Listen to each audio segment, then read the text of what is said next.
Ricoh GR3X versus Ricoh GR. Which camera is more suited for street photography, for family photography, for fine art photography, for decisive moment photography? Let's talk about this now. Hi there and welcome to my channel. My name is Tudor Matescu, and if you haven't subscribed to my channel, please subscribe and give it a like. Next, I have here Ricoh GR3X. I've used it over a year and I've made several videos about this camera, and it's a great camera. I'm totally loving it, and I want to share with you why I've bought Ricoh GR3X, why the 40mm field of view, and why I'm also thinking about the Ricoh GR3 or GR3 IV, having in mind that I also have Fujifilm X-F10, a 28mm pocketable camera. So I want to share with you why 40mm, why 28mm, and what camera you should get. So the first point to address is, what type of photography do you like to do? Do you like to do documentary photography? Do you like to do humanistic photography? Do you like to do street photography in Bresson style, in showing something interesting about humans? Or do you like more showing the environment and doing some close-up photography with a distorted lens like the 28mm field of view? So if you like more Bresson photography, I am feeling that the 40mm field of view, it is better suited. Both of these two fields of view are great in any conditions that you will find yourself. So the 40mm field of view, it's also great indoors. It's doing the job indoors without problems. You can get portraits, you can get documentary shots, you can get detailed shots, and so on. Also, the 28mm field of view, it will do the same. So the 28mm field of view, it will help you more indoors, but in a very crowded space. And if you have a messy space, do you want to incorporate in your photography all that messy space, or you want to cut from that messy space?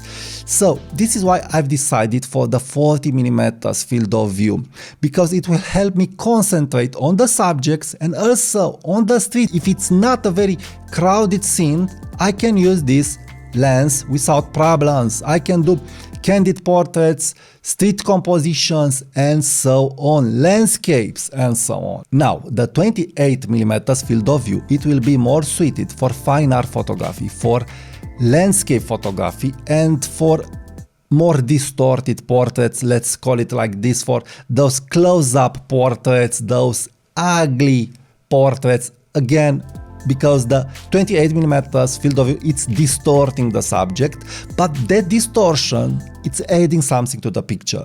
That distortion, it's making the picture not look so boring. So this is where the 40mm and the 28mm Ricoh GRs are differentiating from themselves. You have a more boring lens dedicated to documentary, to portraiture photography, to compositions, because again the 40mm field of view, it is very close to a 50. You also have the 50mm field of view that it's working great on this camera, but with the 28mm field of view, you can do more interesting dynamic pictures. So from my point of view, it really depends on your preferred style. Because I had Fujifilm X-F10, the 28mm equivalent pocketable camera from Fuji, and I really love the image quality from Fujifilm X-F10, but I don't like how the camera it's operating. You can use it just in manual focusing, and also in manual focusing it's not as fast as a Ricoh camera. You don't have so much controls on it, but the image quality is great.